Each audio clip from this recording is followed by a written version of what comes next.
A nossa segunda mesa é o interior do Espírito Santo e suas riquezas e contribuições para o desenvolvimento regional sustentável.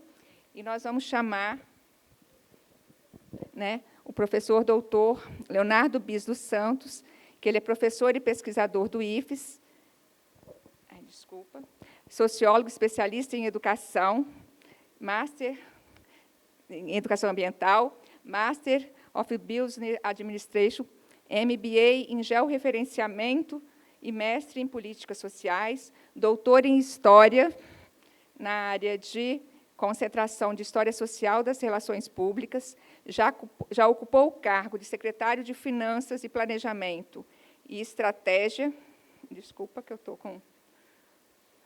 do município de Serra, na região metropolitana da Grande Vitória, e é professor doutor, né, foi diretor da pós-graduação e extensão do IFES do campus de Nova Venécia, e atualmente é o coordenador de pós-graduação de ensino de humanidades do IFES do campus Vitória. Com a palavra, né, Leonardo Bis dos Santos. Confundi aqui, que eu fui tentar com a tecnologia. Olá, muito boa tarde a todos e todas, nesse evento maravilhoso, que começou pela manhã. Eu não queria estar no lugar da equipe do Instituto Jones, sinceramente, para selecionar 3 comunicações para falar de um tema tão abrangente, né? O interior do Estado do Espírito Santo. Imagina só quantas riquezas que nós não poderíamos falar aqui nessa tarde, de quantas coisas, cafés de qualidade, turismo, enfim, recursos hídricos, que já foi dito aqui, mas a gente poderia ter um enfoque um pouco maior. Então, confesso, Latussa, que não queria estar no lugar de vocês, e agradeço enormemente a oportunidade de estar aqui representando o IFES, nosso pró-reitor, André Romero, aqui presente, e outros colegas também na nossa instituição, e também, né, os colegas da UFES e de outros institutos de pesquisa. Teremos a oportunidade de ouvir aqui um colega do INCAPé, né, representando uma importante instituição que desenvolve pesquisa aplicada e que trabalha com o interior, né, por isso a escolha dele, certamente. Mas teremos, então, né, a honra aqui de finalizar esse evento, né, com essas 3 comunicações. Me passaram a triste tarefa de controlar o tempo. Quero muito, muito, muito ter a competência da minha colega Érica, né, de fazer e de terminar dentro do prazo, né? Estava aqui olhando ela, como ela estava se saindo, para eu tentar copiá-la aqui nessa tarde. E gostaria, então, de convidar, então, né, essa triste tarefa de cercear os meus colegas na fala. E, se der tempo, se tudo correr bem, a gente tem um tempinho também no final para fazer algumas intervenções, alguns questionamentos, enfim. Certamente teremos aqui, eu não tive o privilégio de ver antecipadamente quais são as falas, mas passando assim, fazendo uma leitura breve dos currículos Lattes, tive a oportunidade de ver que nós temos um especialista em agroecologia, uma especialista em patrimônio, e um especialista que vai trazer algumas contribuições teóricas para a gente fazer um importante debate aqui sobre modelos de desenvolvimento. Algumas críticas aos modelos concentradores, alguns conceitos muito batidos já na literatura científica, como o de arranjo produtivo local, com as suas virtudes, mas também com as consequências que esses modelos trouxeram para a nossa sociedade. Gostaria, então, de convidar o doutor Arley Silva. O doutor Arley Silva, deixa eu colocar meu óculos, porque a minha idade já não permite mais ler sem ele. O professor Arley Silva é professor da Faculdade de Ciências Econômicas da Universidade Federal do Pará. Ele é professor também do programa de pós-graduação em Economia, doutor em Economia pelo CEDEPLAR UFMG, Federal de Minas Gerais, mestre em Demografia também pelo UFMG, também pelo CDPLAR, bacharel em Economia e bacharel em História, também pela UFMG, pesquisador da Economia Urbana e Regional, Desenvolvimento Econômico e baseado em recursos da biodiversidade da Amazônia. Seja muito bem-vindo, professor. Gostaria de convidar também o doutor José Salazar Zanúncio Júnior. O José Salazar possui graduação em Zootecnia pela Federal de Viçosa, mestrado e doutorado em Entomologia, também pela Federal de Viçosa, especialização em Educação do Campo pela Federal do Espírito Santo, atua como pesquisador científico do Instituto Capixaba de Pesquisa, Assistência Técnica e Extensão Rural, o INCAPER, na área de entomologia, com ênfase em manejo integrado, manejo agroecológico, controle biológico e controle alternativo de artrópodes pragas. Também estava dando uma olhadinha no currículo do doutor José Salazar, e ele também é colega nosso lá em Alegre, não é? Também lá no programa de pós-graduação em agroecologia, como professor permanente. Gostaria também de convidar a mestra Mariana Paim Rodrigues. Ela é graduada em Arquitetura e Urbanismo pela Federal do Espírito Santo, possui mestrado em Arquitetura e Urbanismo na área de concentração de Planejamento Urbano e Regional pela Universidade Federal do Espírito Santo. Atualmente é bolsista de extensão do CNPq Nível B, Núcleo Vitória, do projeto Regimes Urbanos nas Metrópoles Brasileiras. Bom, como estabelecido, então, cada um de vocês terá 20 minutos. Quando estiver faltando 5, 4, enfim, eu vou fazer algum sinal para vocês, alguma coisa do tipo. E, quando o tempo se encerrar, também terei essa triste tarefa de sinalizar para vocês. Pela ordem aqui que foi me passada, então, começaria falando o professor Arley Silva, na sequência, o José Salazar, e encerrando a Mariana Paim. Professor, a palavra é sua.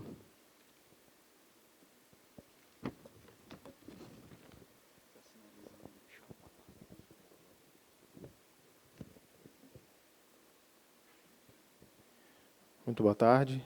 Eu queria agradecer a Latussa e, no seu nome, toda a equipe do Instituto Jones dos Santos, pela honra de estar aqui com vocês. Eu não poderei falar sobre as riquezas do território do Espírito Santo, professor.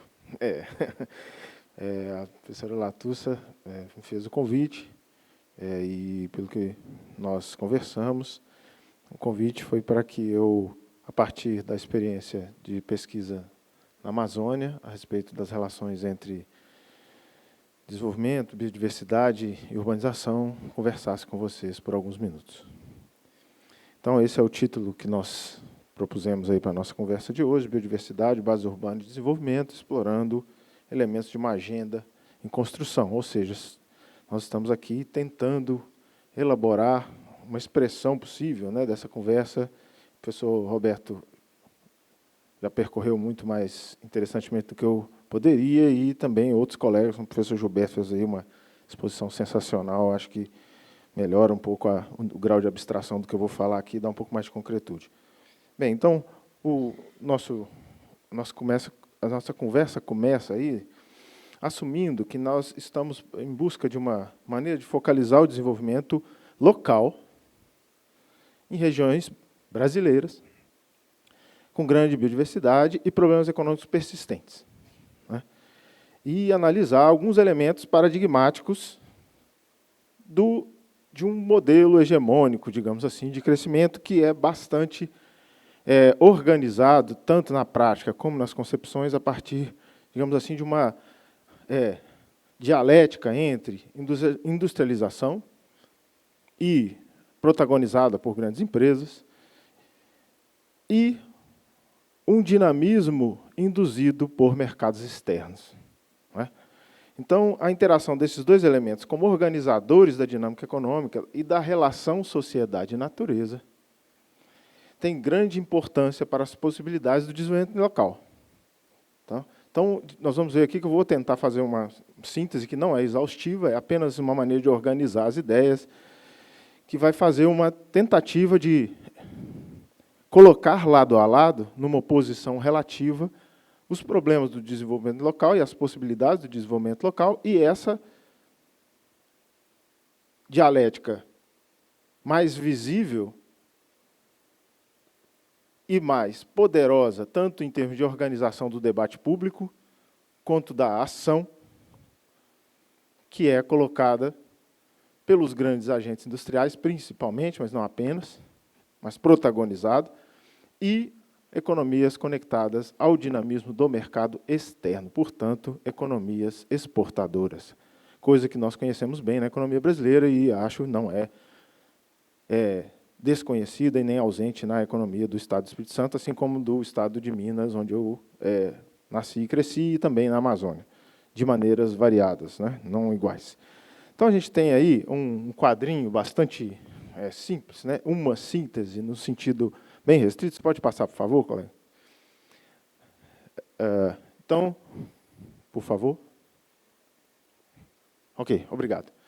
Nós temos aí, eu coloquei essas duas formas de organizar as ideias. Por um lado, a indústria e a industrialização.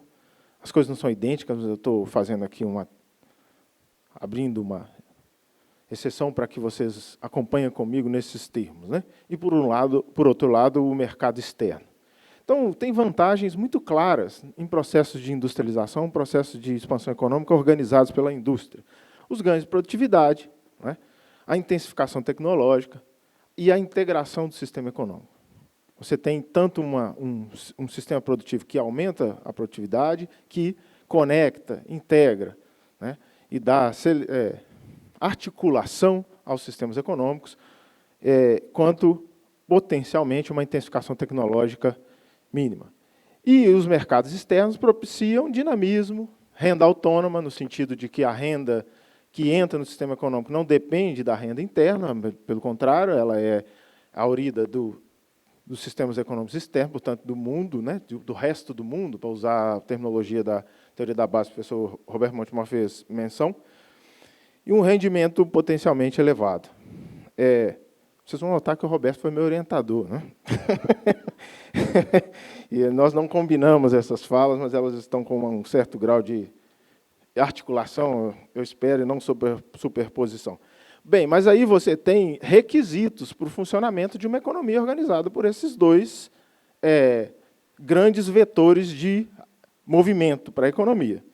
Esses requisitos, a indústria requisita, de certa maneira, a uma grande escala. Ela tem ganhos de produtividade por redução de custos, por ganhos de escala, rendimentos crescentes, etc., etc. E, por outro lado, você tem também dinâmicas de homogeneização. Essa homogeneização é relativa e ela incide sobre o sistema econômico de diversas maneiras, sobre o território, sobre a infraestrutura necessária, sobre as formas de trabalho e sobre a paisagem e os sistemas naturais. Não é? E você tem, ao mesmo tempo, uma homogeneização que é induzida, conduzida pelos mercados externos, porque elas requisitam, entre outras coisas, uma coisa que nós chamamos de commodities, não é? Mercadorias homogêneas que entram nos sistemas internacionais pelos requisitos de homogeneidade dos sistemas produtivos ao redor do mundo. É um conjunto de platitudes, mas isso acho que ajuda a pensar. E aí você tem, além disso, uma vinculação técnica e decisória aos agentes externos. A teoria estruturalista latino-americana, protagonizada por exemplo, o Celso Furtado, que foi mencionado aqui hoje de manhã, chamou isso de dependência. Não é? E aí você tem uma outra coisa, que são riscos e instabilidades dos mercados externos. Nós estamos vendo aí o comportamento, por exemplo, dos combustíveis, do petróleo e de outras commodities que têm uma dependência do cenário externo muito grande. Bem, e aí você tem alguns desdobramentos que são indesejáveis, digamos assim. Né? Você tem uma baixa inclusão, ou mesmo processos de exclusão, Você tem conflitos ambientais de várias naturezas, que foram já mencionados aqui, né? Desorganização intensa dos ecossistemas.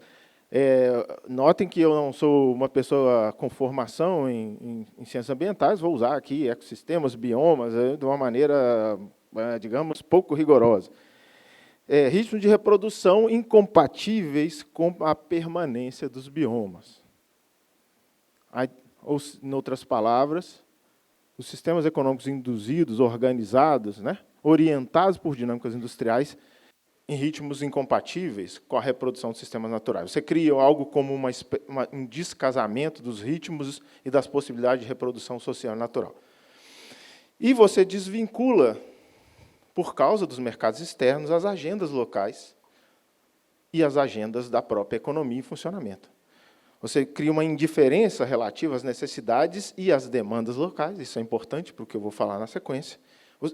Isso aqui não necessariamente, mas nós conhecemos todas essas dinâmicas no Brasil. Não é? Estou falando que isso aqui é incontornável, mas é concreto. Você tem uma espécie de hiperfocalização em padrões e demandas externas. Isso aqui diz respeito a várias coisas, desde de padrões estéticos, a padrões de consumo, a padrões de possibilidades técnicas. Você assume crescentemente a validade de pacotes tecnológicos que nascem fora dessa economia, em processo de dependência que se aprofunda. E você tem, muito importante, uma espécie de acúmulo indefinido de agendas locais não resolvidas. E aí, nessa última linha, eu coloquei aqui simplesmente que, se o que eu disse acima for verdadeiro, você vai ter uma espécie de relação conflituosa das dinâmicas da indústria e do mercado externo com a biodiversidade, né? Estou usando o termo biodiversidade aqui em sentido lato, perdoem aí os especialistas. Então, você tem um predomínio de visão de estoque de recursos, e não de sistemas vivos em funcionamento, né? Você tem uma oposição e mesmo uma incompatibilidade relativa e uma aderência, quando se trata do mercado externo, apenas uma espécie de aderência tópica dos recursos da biodiversidade ao momento do mercado externo. Inúmeros exemplos marcantes, né? Na Amazônia, a borracha é apenas o mais conhecido. Então, você tem dilemas, passando para o próximo, você tem dilemas, né? Porque você tem coisas que ficam fora do modelo, tratando isso como um modelo de organização do pensamento, da ação, do funcionamento das economias. E aí as potencialidades de uma economia organizada por esse binômio, né? Industrialização em grande escala, crescimento puxado das exportações, são fortes e bem conhecidas, ninguém está negando isso. Entretanto, você tem uma prevalência. Quando a sua prevalência é estrita, ela implica desequilíbrios sociais reconhecidos também. E perda, essa é a questão, né? Voltando para a questão do desenvolvimento local, retroagindo ao primeiro tópico que eu falei, você tem, eu diria, sistematicamente, perda de oportunidades, particularmente no desenvolvimento local. Por quê? E aí eu vou apenas, passando para o próximo slide, você tem uma série de possibilidades que podem ser vislumbradas, né? Nós vamos enunciá-las aqui brevemente. Ora, você tem, na esfera local, uma espécie de, mais clara, embora subvalorizada, de aderência à esfera da reprodução social, por oposição àquilo que nós chamaríamos de esfera da produção estrita. Hoje, algum dos nossos colegas aqui falando usou o termo o setor produtivo. Eu fiz uma brincadeira com o Roberto, a ideia de que haveria, então, um setor reprodutivo. Não é? A esfera da reprodução, essa é uma dualidade que o Marx aplicou. Não é? Então, você tem economias industriais focadas em mercados externos, protagonizadas por agentes que têm baixa aderência, tudo que eu falei antes, e aí a reprodução social, que tem a ver com uma listinha de coisas aqui, que ela não é uma lista trivial, não é uma coisa enorme, com grandes possibilidades, mas que, dada o brilho da luz, né, o farol, estou aqui com essa luz no meu rosto, eu vejo vocês pouco. Por quê? Porque o brilho dos sistemas organizados por indústrias e mercados externos coloca um véu sobre as possibilidades de valorizar as economias locais. E, junto com isso, a alimentação, né, que não seja aquela organizada por mercados externos e commodities. Né. Você tem problemas irresolutos, mas promissores em termos de dinâmica econômica, de moradia, a esfera doméstica, toda uma espécie de economia do cuidado, as artes, a produção social do espaço urbano, que é uma questão chave, que já foi tocada aqui de diversas maneiras, vou falar um pouquinho na sequência. E aí você tem uma aguda desconexão quando se trata de pequenos municípios, pequenos assentamentos. Essa coisa fica mais intensa. E um pressuposto implícito, mais questionável, é que as necessidades e oportunidades dessas economias locais vão ser resolvidas como por gotejamento, como se costuma dizer em economia, por extensão, né? O circuito superior da economia irá organizar suficientemente o circuito inferior, coisa que não se verifica necessariamente, como mostra a persistência dos problemas do subdesenvolvimento. O próximo slide, você teria, então, um outro elemento, né? As possibilidades de conexão compatível com a biodiversidade das economias locais. Se, por um lado, as economias organizadas por grandes agentes, mercados externos, têm uma incompatibilidade relativamente alta, os sistemas locais têm potencialmente uma conexão, e essa é a questão, acho que eu estou querendo falar aqui, né, essa grande volta. Por quê? Porque você tem, em termos de recursos, você tem uma diversidade de recursos naturais que tem aderência relativa à diversidade das necessidades locais, inclusive mediadas por hábitos, por costumes, etc., etc. Você tem também uma escala, uma questão de quantidade, compatível localmente com os ritmos de reprodução da própria natureza, dos próprios sistemas vivos, entendidos como sistemas vivos e não como estoques, não é? E aí você tem também padrões possíveis, atuais ou velocidade de expansão que têm ritmos mais manejáveis, né? Em termos de economias pequenas, que incorporam com uma... Não passou? Ixi, amigo, por favor, passe. Então, aquelas três questões, né? A qualidade, a diversidade dos recursos entram de maneira mais porosa, a porosidade dos mercados locais é mais elevada. Os mercados locais têm tamanhos menores individualmente, mas essa é a questão muito pouco compreendida, eu diria, né? Eu tenho a impressão, eles não são pequenos, porque eles são pequenos localmente, mas eles têm uma escala regional, não é? E aí você tem também os ritmos, que são razoavelmente compatíveis, não é? Bem, e aí você tem, próximo slide, por favor,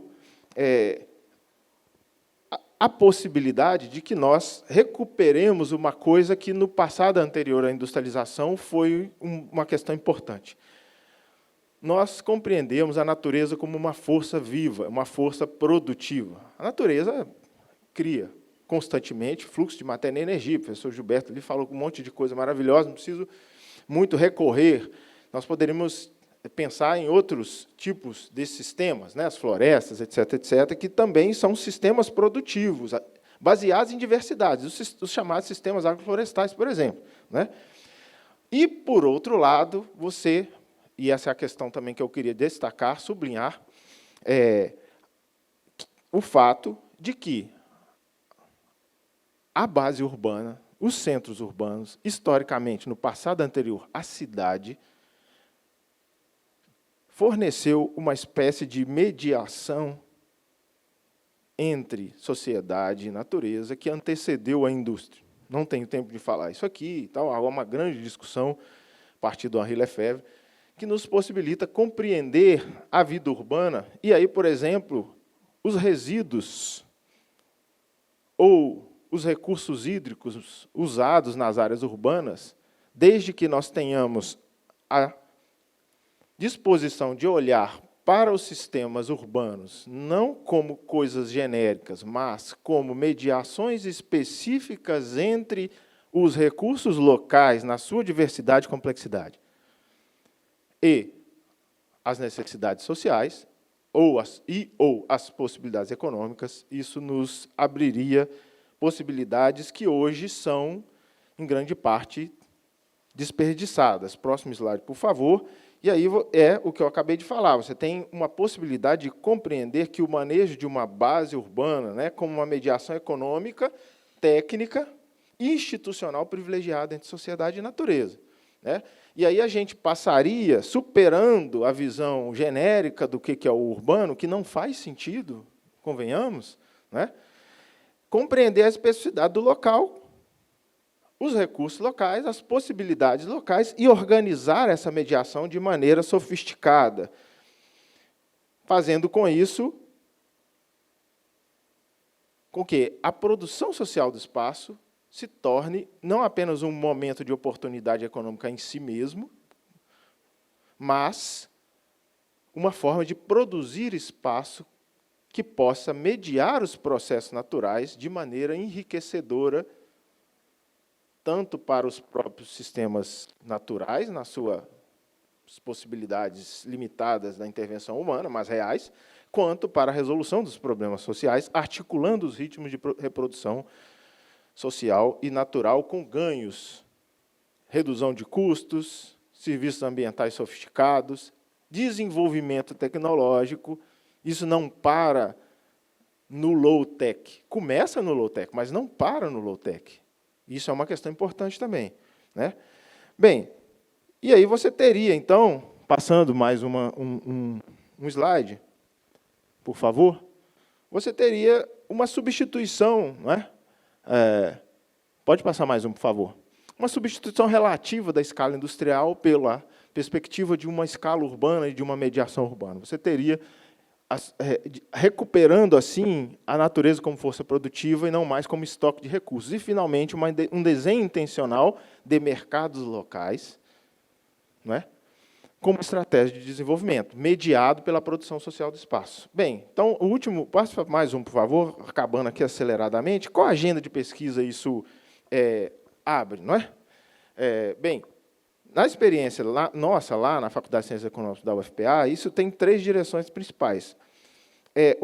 Principalmente, a necessidade de a gente fazer esforço de história econômica regional e comparada. Por quê? Porque nós aprendemos, assim, nuances da segunda coisa, da heterogeneidade estrutural e institucional da economia, porque nós temos uma perspectiva econômica que compreende a economia de uma maneira muito reduzida a mercados, portanto, a dinâmica de homogeneização. Não temos tempo de tocar nisso aqui, mas acho que isso não é construtivo quando se trata de discussão sobre a economia da biodiversidade. E você tem a centralidade do fenômeno econômico, né, do fenômeno urbano, diria, como mediação. E, último slide, por favor. Você tem, então, no nosso caso, nós temos trabalhado principalmente com pesquisas, entre outras coisas, destaques para pesquisas sobre a economia do açaí, economia do cacau. E aí a gente nota que, por exemplo, são 2 economias bastante diferentes, porque a economia do cacau foi se tornando rapidamente uma economia voltada para os mercados externos, e a economia do açaí, que é um caso impressionante, justamente porque, muito antes de se tornar uma economia, uma base exportadora, ela criou condições econômicas e tecnológicas muito singulares, em uma perspectiva bastante endógena, que gerou uma economia que se tornou bem sólida muito antes de se tornar uma economia exportadora, o que faz muita diferença comparando com uma economia que nasce exportadora. Esse é um ponto que nós podemos voltar na sequência. E as nossas pesquisas também nós temos dado um passo inicial aí em termos da discussão sobre uma discussão sobre saneamento como serviço urbano e conectado às possibilidades de uso de serviços ambientais, eu diria. 2 minutos? Então, vou apenas falar um pouco mais detido sobre isso. O que eu estou chamando de saneamento como serviços ambientais? Pensem nessa fala como uma espécie de exemplo daquela questão inicial. Historicamente, no Brasil, como é que nós resolvemos, quando resolvemos, o problema do saneamento em áreas urbanas? Nós construímos grandes infraestruturas, né, operadas em escala industrial. Só que, na Amazônia, por razões que não são apenas orçamentárias, você tem aí 5% da população da região que tem acesso à rede geral. Por outro lado, você tem alternativas de tratamento de esgoto baseado, por exemplo, em estruturas de pequena escala com tratamento por plantas. Numa escala bem simplificada, aquilo que é chamado de bacias de evapotranspiração. Não sou especialista nisso, mas me parece que essa é uma questão possível. E aí pensada não na escala de cada de cada unidade domiciliar, mas como uma infraestrutura urbana. Um outro aspecto fundamental na Amazônia é, em Belém, você tem persistentes inundações. Você poderia, e seria muito interessante, vocês depois podemos voltar nisso, criar, dentro das áreas urbanas, simulações de várzea que são o ambiente privilegiado da produção do açaí, que depende da proximidade entre a produção e o consumo e o mercado local para o padrão de consumo que é praticado localmente, porque é consumido polpa fresca como comida, assim como angu, feijão, arroz, como nós comemos aqui no Sul e Sudeste. Bem, são apenas exemplos, nós temos trabalhado nessas direções. Eu vou terminar aqui bruscamente, espero que tenha passado algum insumo para a nossa discussão. Muito obrigado.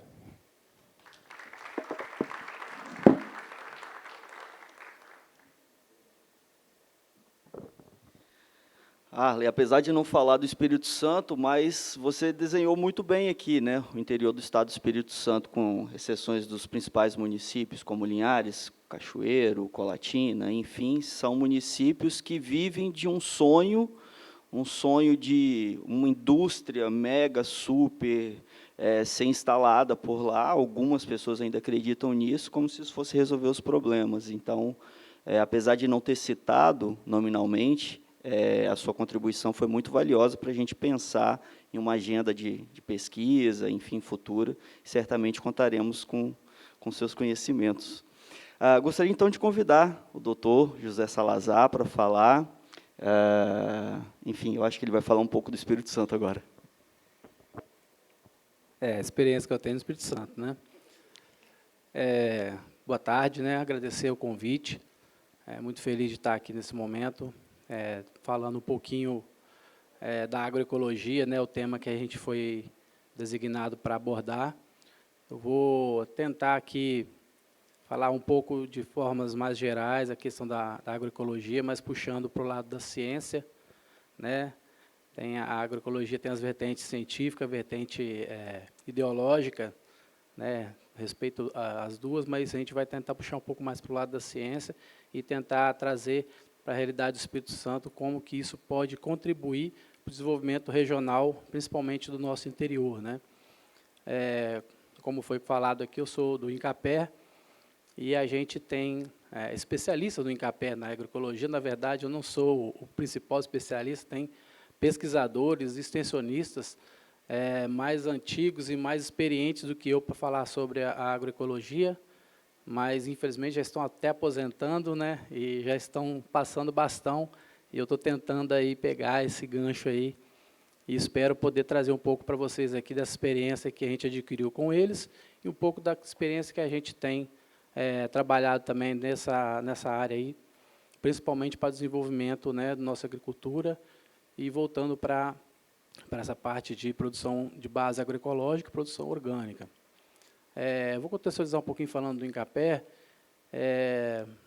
No passado, o INCAPé ele tinha um corpo de pesquisadores, era muito centralizado, então uma política foi definida que tinha que se interiorizar a pesquisa, porque os escritórios locais já estavam no interior, né, essa capilaridade que o INCAPé possui, de ter o escritório local até em cada município do estado, né, e a pesquisa também foi pensada nesse sentido para que a gente pudesse levar o desenvolvimento de tecnologias, a geração de conhecimentos para o interior, buscando a realidade do interior e dar o retorno para o agricultor lá na ponta. Tá? Então, com isso, hoje em dia, a gente possui 3 centros de pesquisa, um centro norte, que fica em Linhares, um centro serrano, que fica ali no Domingos Martins, né, conhecido como Fazenda do Estado, e um centro sul, que fica no município de Cachoeiro de Itapemirim, na Fazenda de Pacotuba. Desde o início, né, da idealização desses centros, em 1989, o pesquisador Jacimar Luiz Souza, né, muito conhecido do meio da agroecologia, idealizou uma área experimental, onde essa área viria a estar trabalhando com o desenvolvimento de tecnologias para a produção orgânica. Nossa realidade lá voltado mais para a produção de olerícolas e algumas culturas alimentares, né?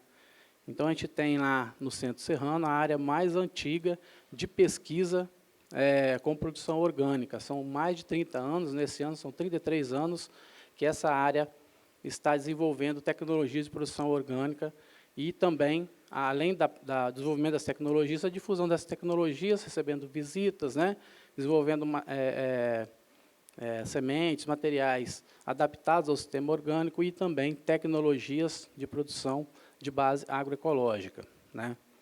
Então, dito isso, além dessa unidade que a gente tem lá de referência em agroecologia, também no Centro-Norte, né, tem um trabalho muito forte na parte de avicultura, parte animal, agricultura agroecológica também, de longa data, que vem trazendo essa vertente também para o desenvolvimento regional da região norte. Tá? Bom, e como que a agroecologia, né, e como que a pesquisa pública pode estar contribuindo para o desenvolvimento do interior? Então, eu gostaria de pontuar aqui a pesquisa dividindo em dois objetivos principais. A pesquisa, que é o desenvolvimento de tecnologias de produtos, e a pesquisa para o desenvolvimento de tecnologia de processos. Então, a tecnologia de produtos é essa que a gente tem mais usual aí, que grandes corporações desenvolvem, né? Então, a gente tem um exemplo muito claro aí, quando foi desenvolvido o milho híbrido, né? Os produtores, lá no começo, ele tinha suas sementes, multiplicava suas sementes, replantava suas sementes, né? E a indústria resolveu desenvolver sementes melhoradas, mas que essas sementes causavam uma certa dependência do agricultor para que pudesse sempre ter que obter a semente do produtor lá. Porque esse milho, quando ele cruzava, ele não dava a semente, na mesma semente que ele plantava, né? Então, essa é a tecnologia de produto. Um exemplo rápido aqui para a gente entender o que é tecnologia de produtos. Essa tecnologia de produtos são desenvolvidas principalmente pelas grandes corporações e o sistema privado, porque o sistema privado ele precisa de ter lucro e precisa de vender o seu produto. Então, ele desenvolve produtos para que possa vender para o agricultor. Na vertente da nossa pesquisa pública, nós trabalhamos com tecnologias de processos, né, onde a gente tem que ensinar o agricultor, porque a tecnologia de processo não é simplesmente entregar um produto, você tem que orientar. Por isso, o trabalho nosso mais forte que a gente tem na nossa unidade de referência em agroecologia são as visitas técnicas, né, os cursos, as unidades demonstrativas, para que a gente possa trabalhar com o ensino também desses agricultores, né, com a educação não formal, né, que a gente chama, que o INCAPER também tem buscado trabalhar, né. Isso dentro da produção agroecológica, de base agroecológica ou a produção orgânica, né, isso traz uma vantagem. Isso foi evidenciado por essa crise que a gente teve aí nos insumos, né, com o aumento do preço dos adubos, dos agrotóxicos. Isso aí ficou evidenciado a importância dessa tecnologia de processo que é desenvolvida lá. Porque sempre fala-se que o produto agroecológico, o produto orgânico, ele tem que ser mais caro porque dá mais trabalho, né?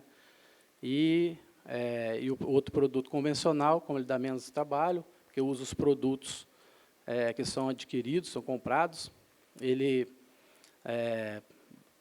demanda, né, menos mão de obra. Por isso, teoricamente, deveriam ser mais barato. Mas com essa mudança, né, essa crise global que a gente vivenciou, a gente verificou isso. Verificou que, hoje em dia, a gente tem percebido que a produção orgânica e a produção de base agroecológica, ela tem se equiparado até à produção convencional em termos de custo, né? Então, a gente mostrando a importância de a gente ter esse tipo de tecnologia, e essa tecnologia só é gerada pela pesquisa pública, no caso, a pesquisa pública aplicada, aquela pesquisa que está lá do lado do agricultor, está próximo, e por isso a importância de ter essa ligação com o meio, né, interior, e com esse agricultor que está lá na ponta, lá necessitando dessas tecnologias. Então, a gente tem lá vários exemplos de tecnologias que a gente desenvolveu, né, os colegas desenvolveram, a gente está dando continuidade, e também o trabalho de ATER, né, com os nossos colegas também da assistência técnica da extensão rural, trabalhando a extensão rural como um instrumento também de desenvolvimento regional, desenvolvimento social, né? Falei da questão econômica, mas também nós temos que pensar que também temos a questão social, né? Porque se o agricultor ele demanda mais mão de obra, mas ele vai ter um produto de melhor qualidade, ele vai se sentir mais satisfeito em oferecer esse produto. A gente percebe que a sociedade tem demandado mais esse tipo de produto, né? Livre de resíduos, né? Com menor aporte de produtos que possa causar dano à saúde. E isso aí faz com que o próprio agricultor se sinta mais motivado em continuar na sua propriedade, né? E a gente pode evitar, muitas vezes, aquela situação lá de ter que desmembrar, vender a propriedade, porque ele está pensando ali que não consegue mais sobreviver na propriedade. Se ele conseguir utilizar essas técnicas, as tecnologias desenvolvidas para o sistema de produção orgânico ou agroecológico, isso pode proporcionar uma maior satisfação. Isso aí faz com que o agricultor que está lá no meio rural, ele também se sinta valorizado e queira continuar no meio rural, né? Queira continuar produzindo. Isso aí é uma forma que a gente também identifica como uma estratégia que a gente pode estar fomentando para que a gente possa estar cada vez mais aprimorando esses sistemas agroecológicos. Então, assim, como a parte de pesquisa a gente tem desenvolvido lá, a parte de desenvolvimento de cultivo em sistema agroecológico, base agroecológica, utilizando práticas sustentáveis, práticas que sejam menos agressivas. Então, a gente tem lá o sistema de produção em alamedas, sistema de produção em sistemas agro-silvopastoris, né, sistemas agroflorestais, e então pesquisa na área de produção de café com árvores, com o nosso pesquisador João Araújo lá tem desenvolvido, e mostrando para o agricultor, né, até para ele enfrentar as dificuldades, né, climáticas, as mudanças climáticas também. Isso aí tem mostrado que, com as técnicas apropriadas, desenvolvidas pela pesquisa, ele vai conseguir se manter nesse ramo aí. Tá? Também, outra vertente que a gente tem trabalhado lá, e que a gente percebe uma dificuldade dos agricultores, é a obtenção de sementes adaptadas, né, materiais adaptados para o sistema de produção orgânico. Se a gente pensar na questão da legislação orgânica, né, ainda não é exigido, mas a tendência é que se exija as sementes produzidas também no sistema orgânico. E aí, nesse caso, a gente precisa também de ter as sementes adaptadas. Se você for no mercado, você não vai ter as sementes adaptadas para o sistema orgânico. Você vai encontrar sementes que são selecionadas para a produção. De um modo geral, elas não são selecionadas para ter resistência ou tolerância a pragas e doenças, e tem uma grande dependência dos insumos externos para poder produzir. Então, nesse trabalho também lá dessa unidade, a gente produz as sementes adaptadas, então variedade de tomates diferentes, com também perfis e características diferentes para que o mercado, para abranger o mercado também nas diferentes exigências do mercado. Então, não é um padrão único, né?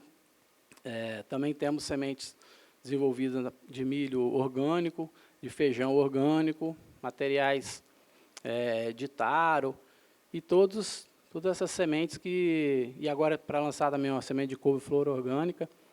Então, isso proporciona com que a gente possa estar fomentando, né, o produtor, porque ele possa utilizar essas sementes, né? A ideia é que a gente disponibilize essas tecnologias, disponibilize essas sementes adaptadas, mas sem causar a dependência do agricultor. Essas sementes também ele pode multiplicar e reproduzir na sua propriedade. Então, essa que é a ideia do projeto, que a gente tem um projeto que está coordenando aí, dando continuidade a essa unidade aí, né, que o Jacimar idealizou 30 anos atrás, e a gente espera que a gente consiga cada vez mais fazer com que esses produtores consigam produzir, né, com essas sementes adaptadas e com maior independência do mercado, né? Esse é o principal foco do nosso trabalho, para que os produtores consigam produzir de uma forma mais independente. né? A produção orgânica ela é conhecida como uma produção que demanda muita mão de obra. No entanto, com as técnicas que são desenvolvidas pela pesquisa aplicada, né, lá na ponta, com o agricultor, essa pesquisa muitas vezes participativa, né, essa pesquisa vai trazer um avanço nessa produtividade, na produção de sistemas orgânicos. E, nesse caso, ela vai também favorecer, incrementar, né, que os produtores consigam incrementar o seu sistema produtivo de base orgânica. Um exemplo que a gente gosta de estar trazendo também, e que iniciou lá no começo, e hoje em dia a gente já vê o resultado disso, são as feiras agroecológicas aqui em Vitória, né?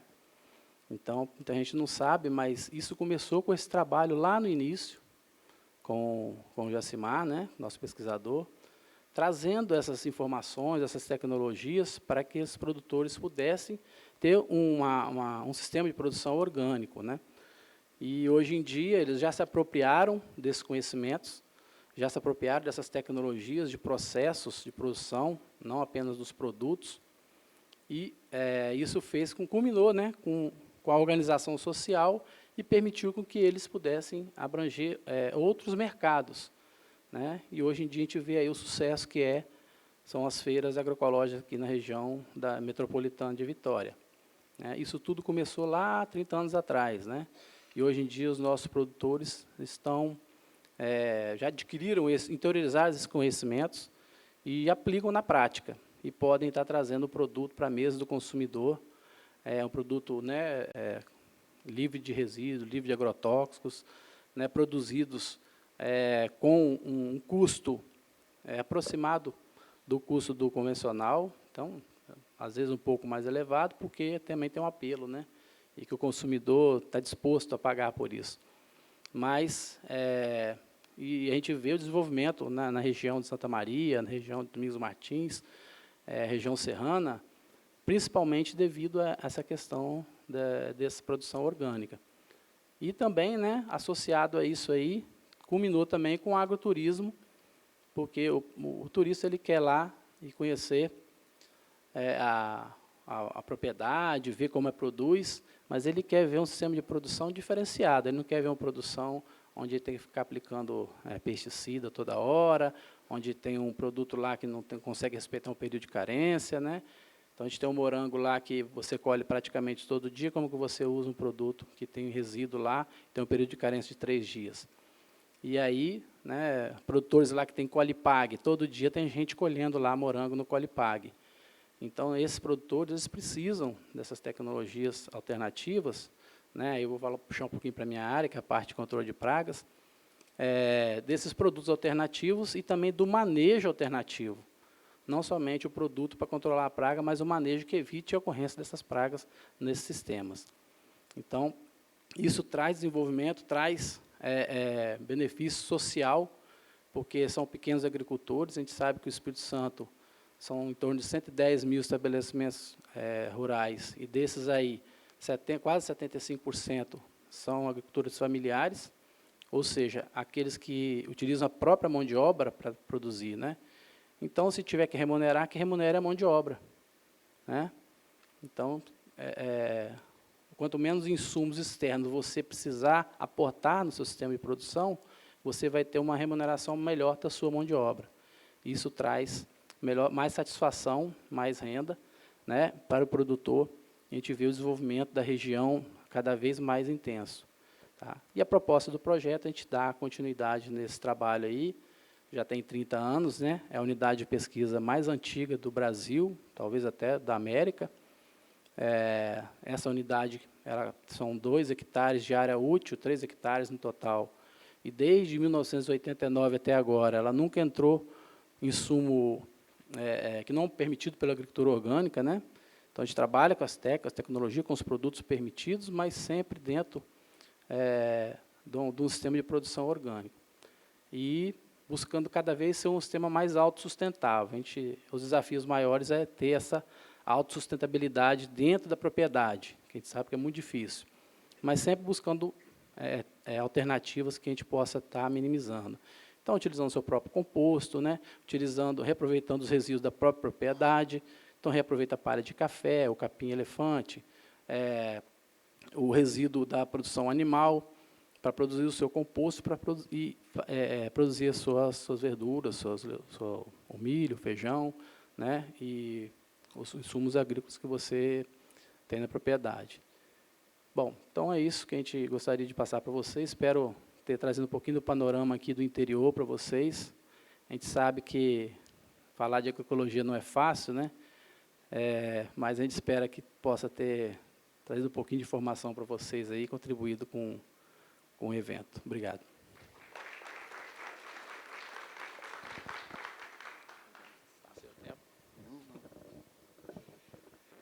Muito obrigado. Como que a equipe do Jones conseguiu fazer esse diálogo? Que bacana, né? O Arley Silva falando das possibilidades de uma nova economia baseada, enfim, numa reflexão crítica ao industrialismo. E agora José Salazar falando, né, das experiências práticas aqui no Espírito Santo.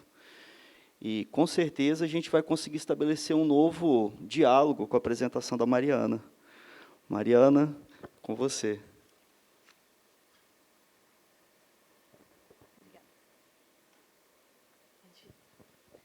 Bom, boa tarde a todos. Como já foi apresentado, né, eu sou arquiteta e urbanista. Oi. Sou formada pela UFES, tenho mestrado também pela UFES em arquitetura e urbanismo. Bom, primeiramente gostaria de agradecer a Latussa, né, pelo convite, por abrir esse diálogo que é tão importante na atual conjuntura contemporânea da que a gente vive. E, desse modo, eu estou aqui para representar a professora Renata Hermani, com o intuito de representar o Laboratório de Patrimônio e Desenvolvimento, que é coordenado por ela. E nós organizamos essa apresentação que possui como título Território e Patrimônio, investigações voltadas ao plano e ao projeto no Espírito Santo. E tem o propósito de expor um pouco dos projetos, dos trabalhos acadêmicos, né, no âmbito acadêmico, que tem se desenvolvido dentro do laboratório.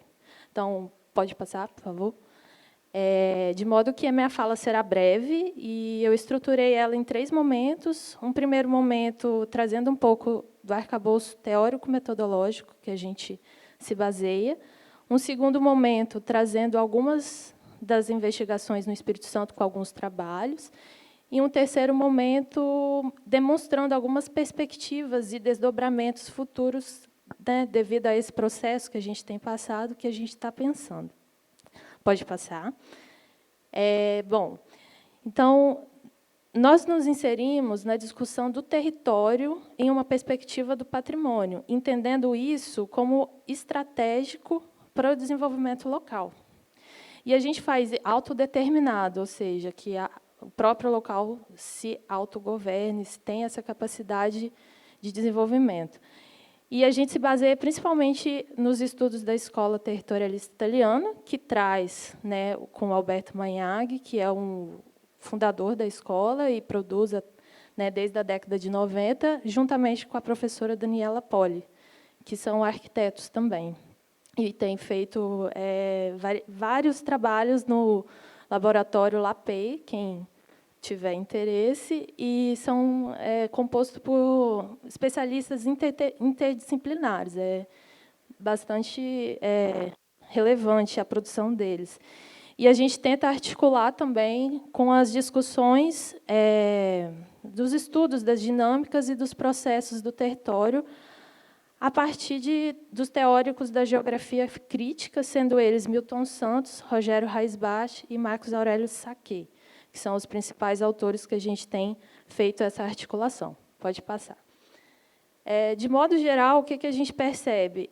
A gente entende a necessidade de elaboração de uma figura de aproximação do território, e que essa figura seja uma figura denominada da sustentabilidade, articulando as dinâmicas de permanência e de transformação dentro dessas dimensões, que são política social, econômica, ambiental e territorial. E fazendo isso a partir da compreensão dessas 3 criticidades contemporâneas, que é a natureza globalizada, centralizada e fragmentada dos processos socio-espaço-temporais, a mutação do valor de uso para o valor de consumo do território e a ineficácia de estratégias de participação do habitante em processos decisionais de produção social do território. Então, de modo bem sintético, a gente está inserido nessa esfera de discussão. Bom, pode passar o slide. Bom, o que a escola, essa abordagem italiana, ela propõe? Ela propõe o retorno dos lugares no projeto. E ela faz isso principalmente a partir desse esquema processual, que acaba sendo a nossa matriz metodológica também do laboratório. E, de modo, basicamente, ela prevê o quê? 5 movimentos.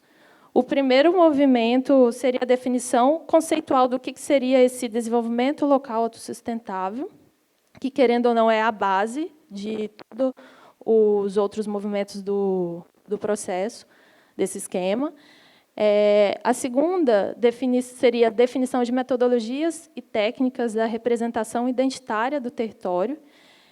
Esse é um movimento que a gente tem feito bastante no laboratório, é um que está bem consolidado, e, basicamente, ele vai definir a representação do patrimônio territorial, que é a junção de aspectos cognitivos e materiais, trazendo nessa abordagem mais socioeconômica também, e o tipo territorial paisagístico, que é composto por um ambiente construído, antrópico, e o ambiente natural.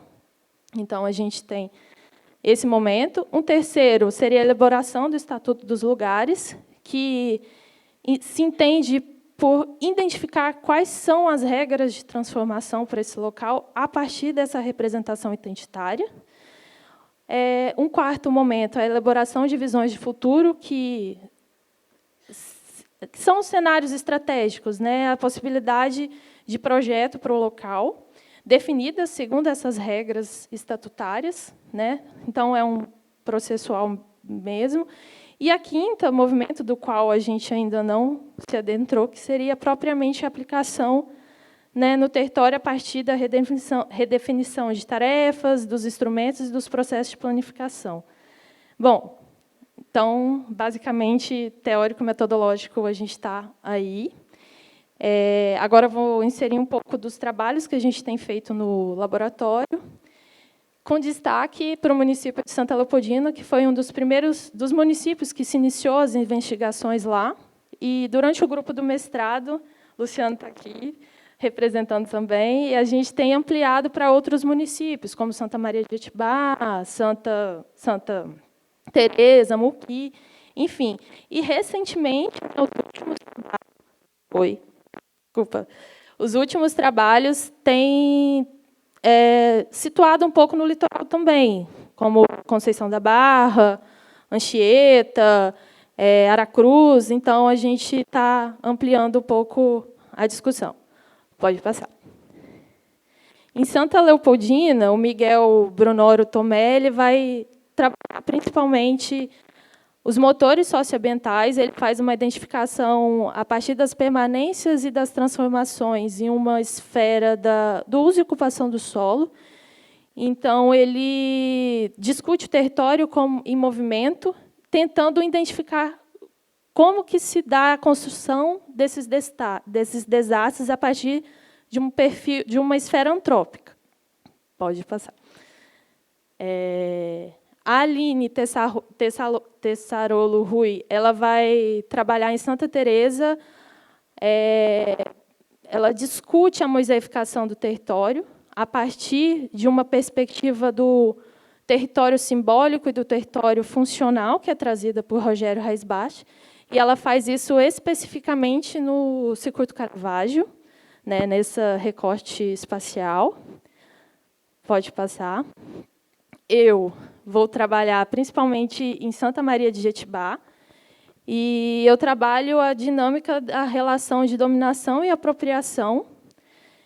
E eu vou discutir isso no território, principalmente mais específico da sede urbana, da qual está inserida dentro, envolve a microbacia do Rio São Luís e a microbacia do Rio São Sebastião de Cima, que são afluentes do Rio Santa Maria da Vitória. Então, eu vou discutir essa relação de dominação e apropriação a partir do uso e ocupação do solo, em uma esfera de entendimento da água como elemento estruturante do território, né, que apresenta uma perspectiva híbrida.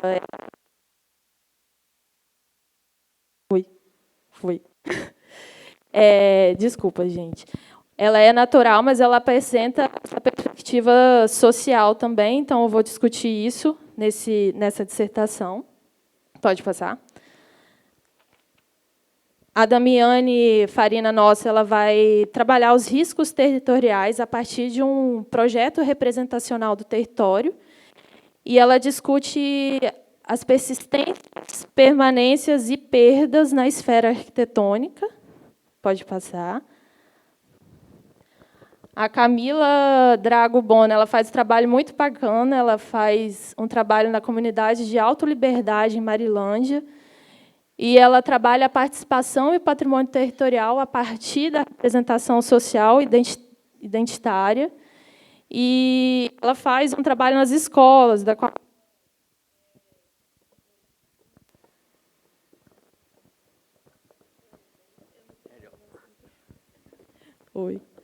ela faz um trabalho nas escolas com mapeamento cognitivo, e ela também insere a plataforma do Google Earth, da qual as crianças vão reconhecendo, né, esse patrimônio territorial a partir desse mapeamento. Pode passar.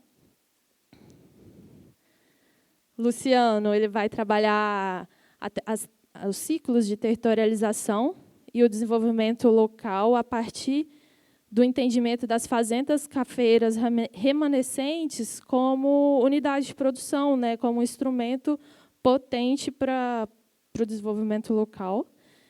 E ele faz isso no município de Muqui. Pode passar. A Beatriz, ela faz um trabalho sobre as narrativas do bem comum, do território como bem comum, e ela utiliza uma leitura histórico-estrutural articulada com uma leitura morfotipológica no município de Anchieta. Pode passar. A Maísa Mazzini, ela vai discutir o ciclo TDR trazido por Rafestan, que são essas relações de poder, o entendimento dessas forças dos atores, né, de produção, como um instrumento analítico representacional. Então, ela elabora um mapa esquemático desses ciclos em Vila de Itaúnas, em Conceição da Barra, da qual teve um movimento, né, de saída da população local. Então, ela busca entender e compreender essas forças e essas relações que acontecem. Pode passar. A Vanessa Maia, ela vai trabalhar na esfera do uso e ocupação do solo, entendendo as rotas como um instrumento, as rotas patrimoniais como um instrumento de desenvolvimento local. Ela faz isso em Domingos Martins. Pode passar. Os dois próximos trabalhos são trabalhos bastante recentes, que vão ser defendidos por agora, do mestrado. Então, são trabalhos que avançam um pouquinho mais naquele esquema metodológico, e eles estão situados em Aracruz, né, com a Júlia Curtuliana, que trabalha o patrimônio territorial, mas entendendo mais quais são essas regras de transformação, né, busca identificar isso para o planejamento. Pode passar. E a Lívia vai trabalhar o território sob o viés da memória, da história e da memória, a partir de narrativas da representação identitária. E ela entende a ferrovia Vitória-Minas como patrimônio territorial de Colatina. A ferrovia que pode passar. Bom, então, esses são alguns dos trabalhos do laboratório que a gente trabalha lá. E nós entendemos que estamos situados principalmente nesses 4 primeiros movimentos, e, como eu falei anteriormente, o primeiro e o segundo, eu diria que a gente avançou mais e consolidou mais, e o terceiro e o quarto a gente tem ampliado mais recentemente. Bom, de modo geral, em síntese, o que podemos concluir com esses trabalhos, com esses municípios do interior do Estado? Eles apresentam elementos estruturantes do território, como, por exemplo, a própria sociedade local, que é o alicerce cognitivo, que a gente pode perceber, por exemplo, a comunidade local do Alto Liberdade.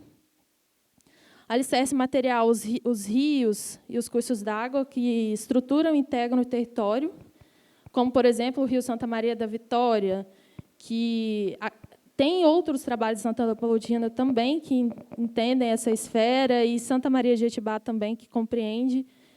E é um rio que tem, eu acho que o professor, na mesa anterior, ele falou, né, recentemente, que é um rio de importante relevância para a região metropolitana também. E também os elementos permanentes e persistentes do ambiente construído antrópico, como, por exemplo, essa linha férrea, né, que é discutida nesse trabalho de Colatina. Então, de maneira sintética, eu acho que a sociedade local, a água e remanescentes da estrutura antrópica construída, eu acho que a gente poderia alicerçar uma discussão para o interior do Estado. Pode passar. Então, para finalizar, considerando o alargamento dessas relações que, por vezes, é instaurada e impulsionada por esse capitalismo tradicional, a gente que acaba impulsionando, né, impondo a adoção de estratégias que, por vezes, são descoladas com a comunidade local, a gente entende que associar temáticas como território, patrimônio e sociedade, elas são necessárias e urgentes a partir do entendimento que são alicerçadas nas forças da autodeterminação do lugar, na identidade de projeto, na patrimonialização proativa e no território como sistema vivo. Pode passar.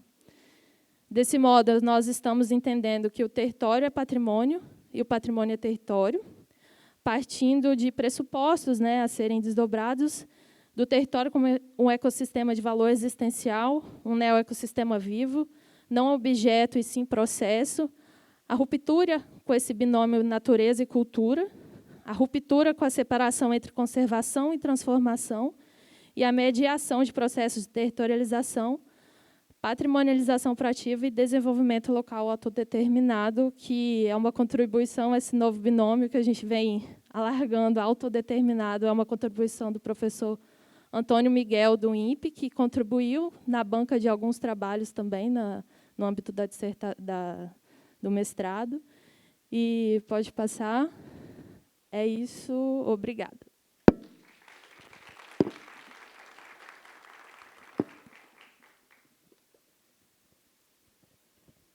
Muito obrigado, Mariana Paim. Vou sentar aqui, fazer um breve resumo. Então, essa última mesa, fechando esse importante evento de hoje, que nos permite pensar algumas agendas de trabalho. Mais uma vez, o tema é extremamente complexo e amplo, caberia vários outros temas aqui, mas nós temos aqui nessa última mesa, pelo menos, me parece, algo que une os 3 trabalhos, né? A questão do ambiente, seja o ambiente construído, né? O ambiente com maior impacto antrópico, ou o ambiente natural, mesmo com impacto antrópico mais menos, né? As possibilidades de pensar algumas alternativas para os modelos de desenvolvimento hegemônicos, e esses modelos de desenvolvimento hegemônicos nos trouxeram até aqui, e com isso eu quero dizer que nos trouxeram até aqui com todas as virtudes, mas também com todos os problemas sociais, ambientais, de ordem econômica que nós vivemos no atual momento. Então, esse evento me parece que é uma oportunidade que nós temos aqui no Espírito Santo, um projeto audacioso que foi liderado a várias mãos, mas do ponto de vista técnico, e aí tem uma perna técnica e tem uma perna política, a Latussa pode explicar melhor, se é que ela já não fez pela manhã, infelizmente eu não estava aqui, mas do ponto de vista técnico, foi capitaneado pelo Instituto Jones dos Santos Neves, com o apoio do IFES, do Instituto Federal do Espírito Santo, e pela Universidade Federal do Espírito Santo, a UFES, para pensar cientificamente, e a ciência ela não traz todas as respostas, por isso nós precisamos muito da participação da sociedade, e eu acho que isso fica muito claro com as 3 apresentações aqui hoje, né? Se a ciência trouxesse todas as respostas factíveis para os nossos problemas, muito provavelmente a gente não teria os problemas que nós temos hoje. Mas é essa luta, é esse embate, é esse conflito de ideias salutar que é proposto num evento como esse, né? Colocar algumas visões, algumas dessas visões não necessariamente convergentes, mas que nos possibilitam refletir, pensar e abrir portas para mais trabalho. O trabalho não se encerra aqui, muito pelo contrário. Acredito piamente que esse evento é justamente para criar mais trabalho, para criar alternativas de pesquisa, né, aquelas que já estão, né, consolidadas ou em vias de defesa, mas, né, com esse diálogo a gente pode pensar, pode sonhar um Espírito Santo, uma sociedade diferente da que nós temos hoje, e diferente para melhor. Não necessariamente diferente significa ser melhor, né? Bom, a gente tem, eu acho que uns 5 minutos ainda, então queria abrir para a plateia, se alguém tem alguma questão. Se não tiver, eu vou passar para as conclusões dos colegas da mesa, 2 minutos para cada um. Mais uma vez, alguma pergunta? Latussa se inscreve. Se vocês conseguirem me ouvir. Vamos lá. Eu queria oportunidade, Arler, de te ouvir um pouquinho mais sobre o urbano como esse mediador dessas relações. Me parece que nisso pode haver muita ligação, inclusive, com o que a Mari acaba de apresentar.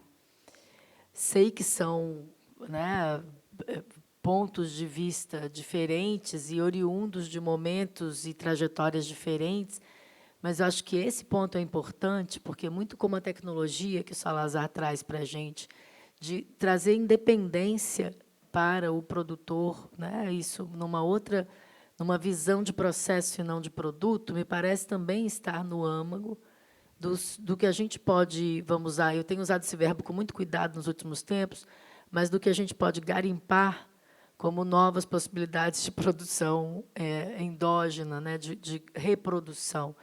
Mas me parece que tudo coloca, de fato, o social como um grande enfoque. Então, eu começo para o Harley, que ficou com vontade de falar disso um pouquinho mais, então faço essa pergunta, porque eu acho que é importante nesse momento de discussão.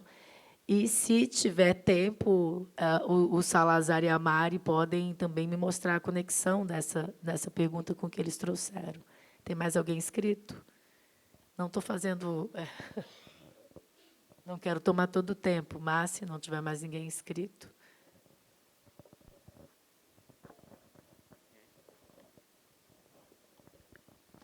Bem, eu acho que, sem dúvida, né, se nós, de um ponto de vista bastante restrito, mas se nós olharmos para o patrimônio como uma espécie de repertório acumulado de soluções de produção do espaço urbano ao longo do tempo, né, nós vamos ter um conjunto distinto daquele que nós usamos no mundo contemporâneo, né? A economia de mercado, a dinâmica dos mercados internacionais, ela também fornece uma agenda, né, pacotes tecnológicos que, por um lado, resolvem os problemas de uma certa maneira, mas tem um certo nível de desconexão com aquilo que nós temos. Além disso, se nós pensarmos, por um lado, na proposição que o Salazar fez, e por outra, a Mariana, né, as áreas urbanas, elas não têm necessariamente de ser um conjunto indefinido de ruas e lotes privados, que é isso que a gente vê saltando todos os dias. Bem, isso deixa de lado um conjunto amplo de possibilidades que as formações urbanas anteriores usaram, né? Áreas públicas, agricultura urbana, uso de recursos produzidos pela vida urbana convencional, desde, sei lá, estrume, né? Humano e animal, poda, resíduos orgânicos, etc., etc., como implementos para práticas variadas ligadas à produção agrícola e pecuária. E, por outro lado, quando você olha para uma cidade como Vitória ou como Ouro Preto, aquilo que transforma o Rio de Janeiro, né, aquilo que faz essas cidades ter charme, tem muita adesão àquilo que não é propriedade privada, né? Então, a variação, a ampliação das possibilidades de adensamento e diversificação do solo urbano ligadas à diversidade da vida social e econômica e, por outro lado, a diversidade das paisagens, dos recursos naturais, cria, né, uma coisa incrível do ponto de vista das possibilidades econômicas e sociais, né? Basta pensar numa cidade litorânea, é bastante diferente de uma cidade de montanha como Belo Horizonte, e isso implica uma série de estruturas específicas. Então, acho que, não resta dúvida, Latus, nós temos muito o que aprender com o patrimônio, né, e com as práticas que hoje parecem até causar certo espanto. Agricultura urbana? Né? Sim, agricultura urbana, né?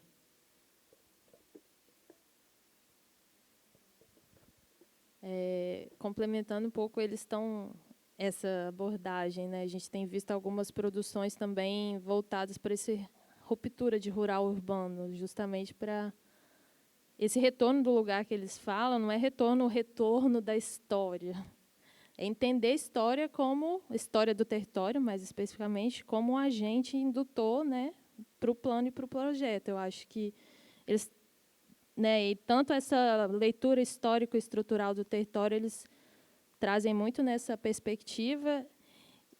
E eu, sendo do laboratório, né, o Luciano também, perpassado por esse processo, a gente vê que tem que ter fôlego para trabalhar a história no Brasil, principalmente pela falta de registros, né, organizados. Às vezes, a Beatriz, por exemplo, ela fez um trabalho muito bonito nesse aspecto, porque ela fez toda essa leitura histórico-estrutural a partir de fotografias, que foi a fonte que ela encontrou.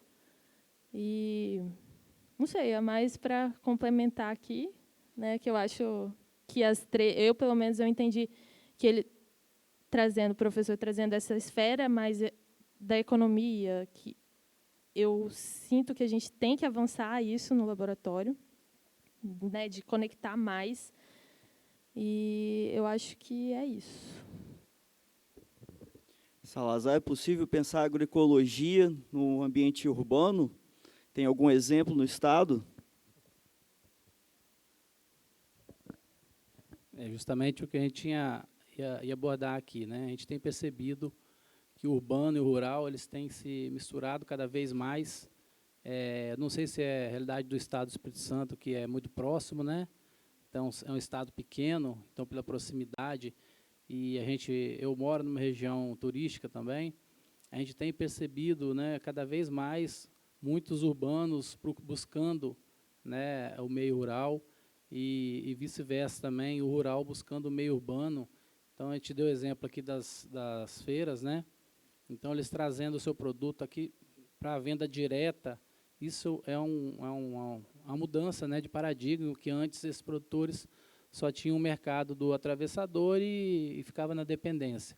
E agora não, agora eles se organizaram e conseguem comercializar seus produtos nas feiras, né, nas feiras do próprio município, nas feiras de outros municípios também, nos programas de alimentação do governo, né, o PAA, PENAI, e isso aí está muito ligado com a produção orgânica, produção de base agroecológica, né? Então, a gente tem lá de produtores que agora eles não estão vendendo mais produto, estão vendendo mudinha para o pessoal fazer a horta urbana, né? É interessante, porque a gente percebe que as pessoas também querem produzir, né? O urbano ele quer produzir também o seu alimento, né? Ele quer ter aquele prazer de cultivar também o seu alimento. Recentemente, até a gente teve um evento, né, o INCAPé organizou um evento de hortas urbanas, né, eu participei como palestrante, falando na minha área, mas é uma crescente demanda, e isso é interessante, né? Embora os produtores podem falar que está tomando o mercado deles, mas não é verdade, isso aí não acontece. Mas é interessante que a gente, ouvindo as falas aqui, aí eu vou fazendo a ligação do que a gente vê no campo lá, e é isso que está acontecendo mesmo, né? A gente já não percebe mais o rural e o urbano tão, essa dicotomia de urbano e rural tão evidente. A gente tem percebido que já estão cada vez mais se integrando, né? E se misturando. Então, acho que a tendência é essa, e eu acredito que é uma tendência que a gente tem que dar muita atenção. A pesquisa vai ter que estar atenta, a pesquisa agrícola, agropecuária, vai ter que estar atenta também, mas é uma vertente interessante, né? Eu acho que é um novo modelo aí de convivência social. Isso aí eu acho que é positivo.